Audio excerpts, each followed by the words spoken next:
प्रसन्नात्मा भीक्षु नयनमवतारं नयतुमी। आज हम एक ओम भिक्षु टेस्ट करने जा रहे हैं, आपका प्रेजेंस ऑफ माइंड का टेस्ट। मैं ओम कहूंगा, आपको भिक्षु कहना है, ठीक है। मेरा ओम जब भी कंप्लीट हो वैसे आपका भिक्षु स्टार्ट होना है, न पहले न डिले। डिले नहीं होना है, डिले नहीं होना, ठीक है। All activated already. Om Om Om Om ओम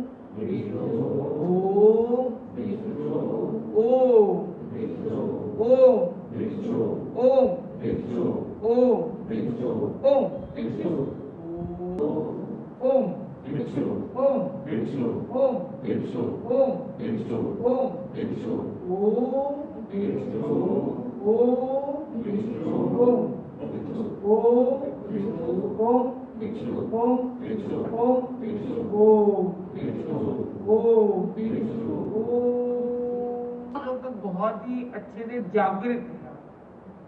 तो ये हमने क्विक टेस्ट लिया जिसके अंदर आपने बड़ी रिदमिक तरीके से प्रेजेंस ऑफ माइंड के साथ ये किया। अगर कोई एक व्यक्ति चूक भी जाता है क्योंकि अचूक उपाय क्या है, किसी को पॉइंट आउट करना नहीं है, क्योंकि ये कलेक्टिव पावर की बात है। हो सकता है कोई एक आध कोई चूक भी कर दे, पर अचूक बनने का उपाय है कलेक्टिव कॉन्शियसनेस। जब हम कलेक्टिव एफर्ट डालते हैं, आप परिवार में एक पारिवारिक एफर्ट डालते हैं, समाज में एक सामूहिक सामाजिक एफर्ट डालते हैं। आज गुरुदेव दिल्ली बता रहे क्यों है, एक सामाजिक सामूहिक एफर्ट गया।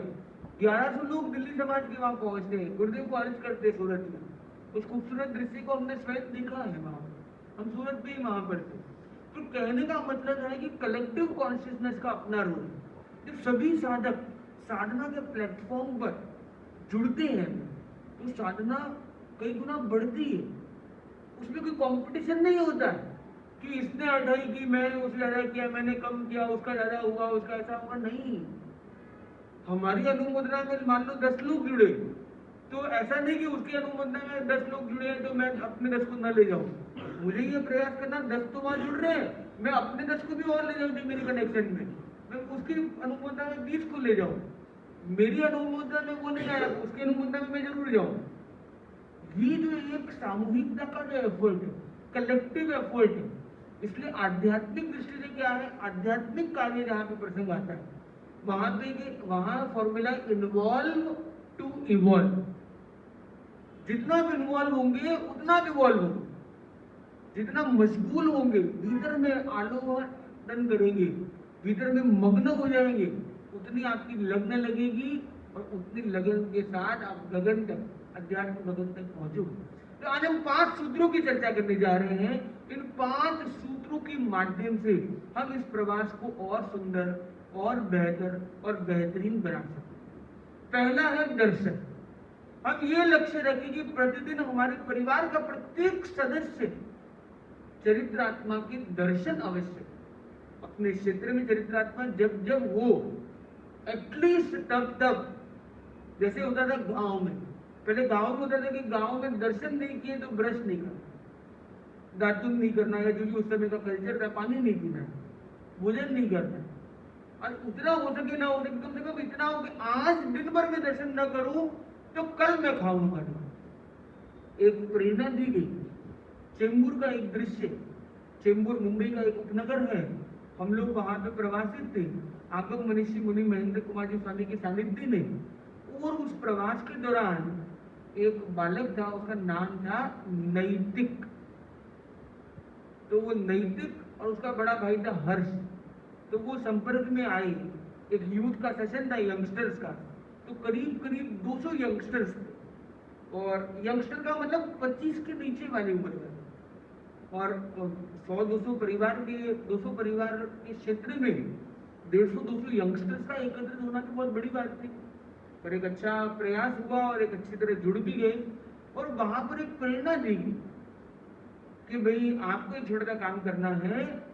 और दिल्ली समाज के एक एग्जाम्पल से वहां पे प्रेरणा दी गई और वो दिल्ली समाज की प्रेरणा से मुंबई का एक युवक ने प्रेरणा ली, उससे मैं दिल्ली समाज को पुनः एक प्रेरणा के रूप में आपको कहना चाहता हूँ। कैसे प्रेरणा एक दूसरे को प्रेरित करती रहती है, इसको बोलते हैं ट्रांसपायर। ट्रांसफॉर्म होता है, दूसरों को इंस्पायर करता है, ऐसा इंस्पायर करता है कि दूसरा और ट्रांसफॉर्म होता है। ये ट्रांसपायर होने की एक फॉर्मूला है। तो मैं पहले दिल्ली के एक श्रावक की स्टोरी शेयर करता हूँ। फेज 1। तो दिल्ली का एक श्रावक दर्शन करने आता है। उस समय मोबाइल टेक्नोलॉजी उतनी फास्ट नहीं थी, व्हाट्सएप ग्रुप्स और ये सोशल मीडिया नहीं था इतना। नॉर्मल कॉल पर थोड़ा संवाद हो पाता, वो भी कठिनाई से, और एसटीडी पीसीओ और इस तरह के मतलब माहौल बहुत अलग तरह का था। तो एक श्रावक ने उसने संकल्प किया था कि जब तक मुनि दर्शन न करूं, दिल्ली में कहीं पे भी हूं, दिल्ली मारो गांव है, मारो शहर है, हमारे खेतर में महाराज है, दर्शन करे बिना पानी पीने का त्याग। इस तरह का संकल्प उसका, और बहुत लंबी टाइम तक निभाने का हमने सुना है, मुझे लाइफ लॉन्ग निभाया। परिवार का नाम अभी मेरे ध्यान में एकदम नहीं आ रहा है, पर उस श्रावक ने वो नियम था और वो गया दर्शन करने के लिए अमुक ठिकाने पर। पता चला महाराज का तो कल ही यहाँ से बिहार हो गया। अच्छा, महाराज का बिहार हो गया, तो कहाँ गए? उधर एरिया में गए। वो वहां पहुंचा, बोले यहीं पे थे कल रात को महाराज, पर आज सवेरे तो यहाँ से बिहार हो गया। अच्छा, कहाँ गए महाराज? यहाँ गए। वहां पहुंचा, बोले अभी दोपहर में महाराज ने यहाँ से आगे बिहार किया। करते करते दिन भर हो गया उसे। शाम को जाकर उसे दर्शन हुए जो भी चरित्रात्मा थी उनकी, और उसके बाद उसने जाके पानी पिया। आप ये सोचिए, दिल्ली जैसे बृहद क्षेत्र में ऐसे नियम को निभाना बहुत बड़ी बात है। तो ये स्टोरी हमने शेयर की मुंबई के उस चेंबूर क्षेत्र के उस यूथ एम्पावरमेंट प्रोग्राम में। उस सेमिनार में ये स्टोरी शेयर की और एक प्रेरणा के रूप में कहा, तो बच्चे इंस्पायर हुए। और एक बच्चे ने तो संकल्प ले लिया, ये संकल्प ले लिया कि मेरे क्षेत्र के, हमने बोला क्षेत्र भी वो मुंबई तो बहुत बड़ा हो जाता है, चेंबूर का कम से कम आप लोग कर सकते हैं। बच्चे तो बहुत सारे सुनने वाले थे, पर एक ने संकल्प किया, अगले दिन से वो रोज दर्शन करता है। पर अब चक्कर क्या हो गया कि कोविड टाइम था, कोविड टाइम मतलब कोविड गया ही था, पर स्कूल क्या थे थोड़े से अलग टाइप के थे कि कभी ऑनलाइन हो रही है, और वो रोज रात को टाइम आता है कि कल सुबह क्लास इतने बजे होगी, कभी इतने बजे, कभी उतने बजे, और बच्चों की उठने की लाइफस्टाइल पूरी चेंज होना बहुत मुश्किल है। उसने एक संकल्प लिया कि दर्शन किए बिना पानी नहीं पीऊंगा, भोजन नहीं करूंगा। और अब क्लास का टाइम 8 बजे, और सुबह उठे 8 बजे, भाई साहब उठे और क्लास शुरू। तो ऐसा कई बार हुआ कि क्लास है, कभी एग्जाम है, कभी कुछ है, तो दर्शन करना बहुत नजदीक है, 400 मीटर 500 मीटर पर ही महाराज है, परंतु जाने आने का उतना भी टाइम नहीं रहा, लेट हो गए, जो भी कारण हो गया। तो ऐसा कई बार हुआ कि वो 10 बजे, कभी 11 बजे पानी पिया उसने। और एक बार क्या हुआ कि बारिश आ गई, बारिश और स्कूल और वो ये टाइम वो टाइम, छाता लेके जैसे तैसे वो दोपहर 3 बजे दर्शन कर दिया, और 3 बजे तक उसने पानी नहीं। वो 13 साल का बच्चा अगर एक ऐसा संकल्प कर सकता है, तो तेरा मन का एक श्रावक, दिल्ली का एक श्रावक, क्या एक जैन श्रावक ये नहीं कर सकता है? कर सकता है। और मानसरोवर को ऐसा एग्जाम्पल सेट करना है। और ये स्टोरी यहां तक नहीं रुकती बंधुओं, ये स्टोरी और आगे बढ़ती है। और जब व्याख्यानों में उस बच्चे का नाम लिया जाने लगा, तो उसके बड़े भाई ने बोला रहा न जाए, मैं भी तो दर्शन करता हूं, मैं भी ये नियम ले सकता। उसके बड़े भाई ने भी नियम लिया, दोनों भाई दर्शन करने लगे। बहुत लंबे टाइम तक ये क्रम चला। हम लोगों ने बैक टू बैक 2 चतुर्मास वहां किए, तो लगातार वो क्रम चला। और यहां तक भी हो गया, कोई भी दूसरे एरिया में भी है तो वहां पर वो यथासंभव पहुंच जाते, भले वो 25 किलोमीटर दूर भी होता तो भी पहुंचने लगी, पर कम से कम क्षेत्र का नियम उन्होंने पक्का निभाया। फिर एक समय ऐसा आया तो सत्या महाराज के चतुर्मास था, और सत्या ने बोला कि इस समय नहीं आ सकते, उस समय नहीं आ सकते, ये नहीं, तो कोई कारण से उनका कोई कारण से बीच छूटा, पर उन्होंने अपनी तरफ से कभी छोड़ा नहीं। तो हमें ये प्रयास करना है तो मैं चाहता हूँ, और स्टोरी थोड़ी सी और आगे बढ़ती है, और 2 चतुर्मास हमारे चेंबूर में होते हैं, और उसके बाद चतुर्मास होता है मास्टर स्ट्रोक, गुरुदेव पधारते हैं मुंबई। 2021-22 का चतुर्मास हमने चेंबूर में किया, और 23 का चतुर्मास पूज्य प्रवर का हुआ, और पूज्य प्रवर का फिर चेंबूर में एक प्रवास हुआ, और चेंबूर के प्रवास में हमें स्पीच का अवसर मिला, और हमने स्पीच में फिर उन बच्चों का नाम लिया कि ये है चेंबूर के एग्जाम्पल। तो पूरे जिन शासन में और पूरे एक परिवेश में एक अलग तरह का एक माहौल बना, पर संत चाहे तो भी मानसरोवर का नाम, यहाँ के श्रावक समाज का नाम कैसे ले सकते जब वो कुछ ऐसा करते हैं। देखो, कोई हो गया प्रवास व्यवस्था का अध्यक्ष बना है, मंत्री बना है, या ऐसा कोई कार्यकर्ता बना है, उससे वो व्यक्ति का नाम तो फिर भी हो जाता है, पर क्षेत्र का उससे पूरा नाम नहीं हो पाता। परंतु जो गुरुदेव का सबसे प्रिय विषय वो है संयम, अध्यात्म। और यदि कोई युवा ऐसा कोई संकल्प करता है और वो उसको प्राण प्राण से निभाता है, और जब तक गुरुदेव बताते तब तक उस नियम को आप फॉलो करते हैं, तो आप क्या बन जाते हो? एक एग्जाम्पल बन जाते। और मैं चाहता हूं कि मानसरोवर में थोड़ी सी मेहनत की जाए तो ऐसे अनेक एग्जाम्पल क्रिएट किए जा सकते हैं जिनको गुरुदेव के सामने प्रस्तुत किया जा सके। न कि ये कहते थे कि मानसरोवर का एक श्रावक ऐसा है, बल्कि ये कहा जा सके दिल्ली का एक श्रावक ऐसा है जो मानसरोवर में रहता है, और वो मानसरोवर के मान को बढ़ा सकेगा, दिल्ली के दिल को जीत सकेगा, और गुरुदेव के हृदय में स्थान प्राप्त कर सकेगा। तो बंधुओं, दर्शन का कितना महत्व है। तो मैं आज 5 सूत्रों की बात कहना चाहता था। तो पहला है दर्शन। हम दर्शन करें, उसमें कैसे ट्यूनिंग करें, मतलब किस तरह दर्शन करें, कैसे भाव के साथ दर्शन करें जिससे उसे पूरा लाभ है, उसकी डिटेल में हम आगे के क्रम में कभी चर्चा करेंगे। दूसरा फॉर्मूला है श्रवण।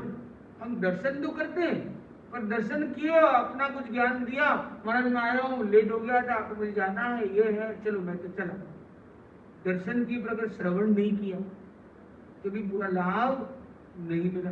हमने दर्शन भी किए, श्रवण भी किया, फिर भी पूरी स्टोरी कंप्लीट नहीं हुई। दर्शन करके जो श्रवण किया उस पर मनन करना जरूरी है। कितने लोग दर्शन करते हैं रेगुलर, प्रवचन का भी श्रवण करते हैं और उस पर मनन नहीं करते। पर कोई आदमी रिफ्लेक्शन करता है, सेल्फ रिफ्लेक्शन करता है, उसका मनन करता है, चिंतन करता है, अंदर से मंथन करता है, पर चौथा स्टेप अगर नहीं किया तो भी इनकम्प्लीट है। वो है परस्पर मंथन करना, मतलब अपनों के अंदर। आपने एक फॉर्मूला सीखा कि मुझे जरूर दर्शन करना है, पर यदि आपने परिवार को कॉन्फिडेंस में नहीं लाया तो परिवार क्या होगा, कोई ना कोई सुबह आपको कोई काम पकड़ा देगा, ये दे देगा, वो कर लेगा, और आपको सपोर्टिव शायद नहीं बनेगा। पर यदि परिवार को आपने ये फॉर्मूला शेयर किया तो परिवार का कॉन्फिडेंस बढ़ेगा। हो सकता है कि सुबह सुबह ऐसे कोई 2 काम हो जो एक आपको करना है, किसी और को करना हो, और आप लेट हो जाओ दर्शन के लिए, वो बोलेगा मेरा काम तो मैं करता हूँ, तेरा भी मैं आज कर दूंगा, तुमको दर्शन करने पहुंच। या कभी कभी उसे हो सकता है वो इतना इंस्पायर हो जाए, आपसे ट्रांसपायर हो जाए कि उसके अंदर की फायर लग जाए और वो भी हाथ में आने लग जाए, ऐसे कोई वायरिंग हो जाए। तो दर्शन, दूसरा है श्रवण, तीसरा है मनन, चौथा है मंथन, और पांचवा है आचरण। जिस चीज का हमने मनन मंथन कर लिया, दर्शन श्रवण करके सीख लिया, हमारे गले उतर गया है, उसको आचरण में लाना है। जब तक वो चरण में नहीं आएगा, आचरण में नहीं आएगा, उसका मैसेज क्रिएट नहीं होगा। तो हमें आचरण की दिशा में काम करना है कि हम संतों के धर्म के शरण में आते हैं, उस शरण के माध्यम से हम जो दर्शन श्रवण करें उस पर मनन मंथन पूर्वक उसको आचरण में लाने की दिशा में आगे बढ़ेंगे, तो ये प्रवास विशेष रूप से मंगलमय हो सकेगा। ये प्रवास हमारे रूप के सिवाय स्वरूप पर कार्य करने वाला हो, परभाव विभाव प्रभाव की जगह स्वभाव पर कार्य करने वाला बने और उसमें स्पिरिचुअल टेक्नोलॉजी के माध्यम से, ट्यूनिंग के माध्यम से अपना अपनों के साथ और अपना अपने साथ ट्यूनिंग करने का ये प्रवास बने। तो इससे न केवल हमारा शारीरिक, मानसिक, बौद्धिक, पारिवारिक, सामाजिक, बल्कि सर्वांगीण विकास हो सकेगा और मूलतया हमारा सेंटर कोर यानी आध्यात्मिक विकास हो सकेगा। तो ये प्रवास सभी के लिए आध्यात्मिक उत्थान और जन जन में मुस्कान और कल्याणकारी बने, ये मंगल भावना करते हैं। आज हमारे परम पूज्य गुरुदेव का जन्मोत्सव का क्रम कल हमने देखा। आज गुरुदेव का पटोत्सव, पाठ महोत्सव भी है और इस क्रम में कल के जन्मोत्सव और आज के पटोत्सव के उपलक्ष्य में संध्याकालीन क्रम रखा गया है। संध्याकालीन समय 8:30 बजे, रात्रि 8:30 बजे से अर्हत वंदना आदि के क्रम से इसकी शुरुआत की जा सकेगी। तो सभी लोग इसमें यथासंभव जुड़ने का प्रयास करें। और आज संडे है तो बच्चों के लिए भी हॉलीडे रहेगी, तो उन्हें भी जुड़ने और जोड़ने का सलक्ष्य प्रयास रखें। इसी के साथ अपनी वाणी को विराम देते। किसी के मन का गहन अध्ययन निश्चय ही आप श्री के हाथों इतना शिखर चढ़ रहा है और चढ़ेगा। नव सोच नव कृति से स्वर्णिम इतिहास गढ़ रहा है और गढ़ेगा। पांव पांव चलकर विदेशी धरा पर जो परचम लहराया है, ऐसे बहुआयामी तेजस्वी पूज्य गुरुवर को 65वें जन्म दिवस पर और पटोत्सव पर हम वंदन व अभिनंदन करते हैं।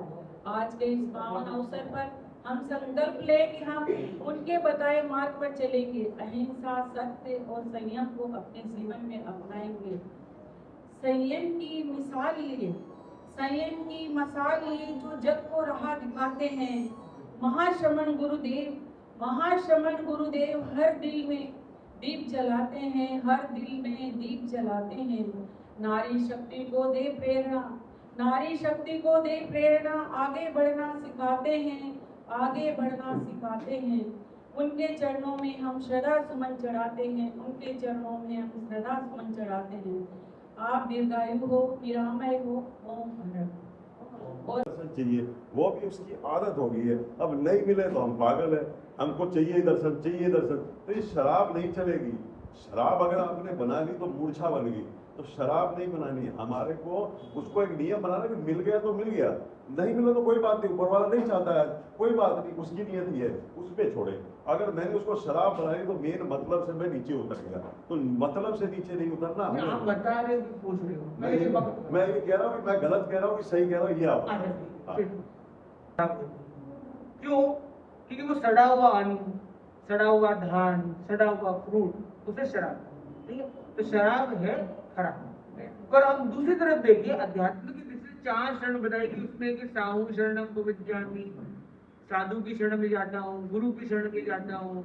तो ये जो है ना, इसको अगर हम बोले शराब का मतलब यदि आप ये कहना चाहते आदत पड़ जाना, तो ये जो हैबिट है ना, तो कुछ होती है हैबिट, जिसको बोलते पॉजिटिव हैबिट फॉर्मेशन।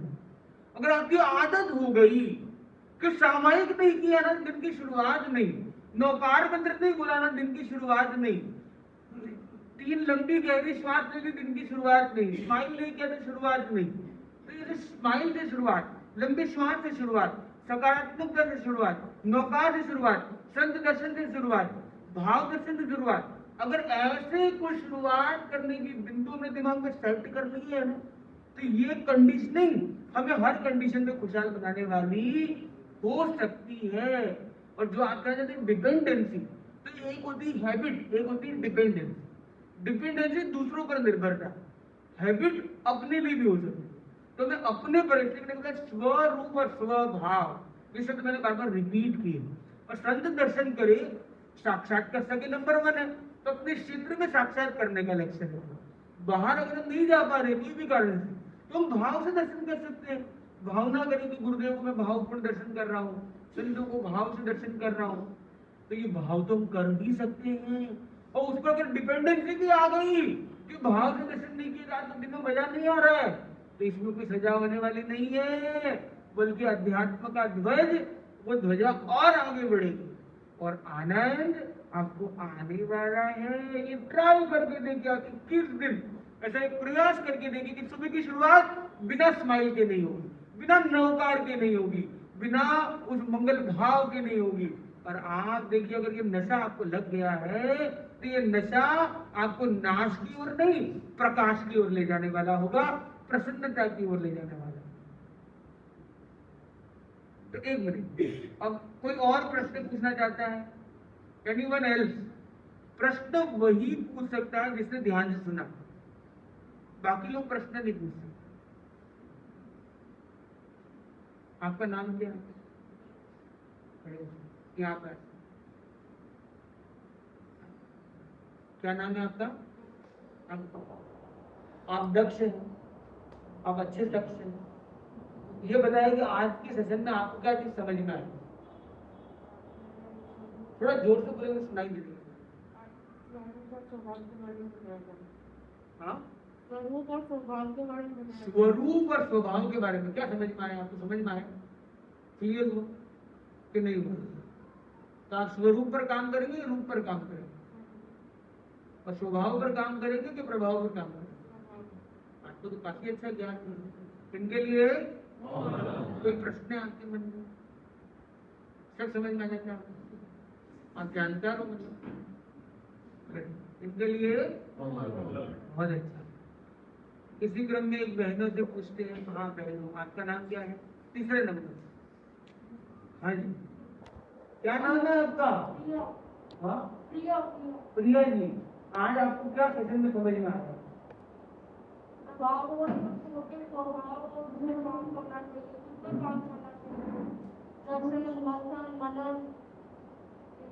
तो 5 सूत्र कौन से बताइए?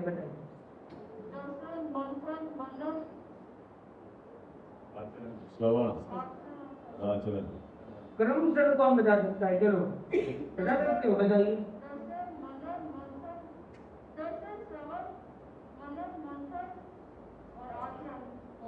Very good. इनके लिए आपको कोई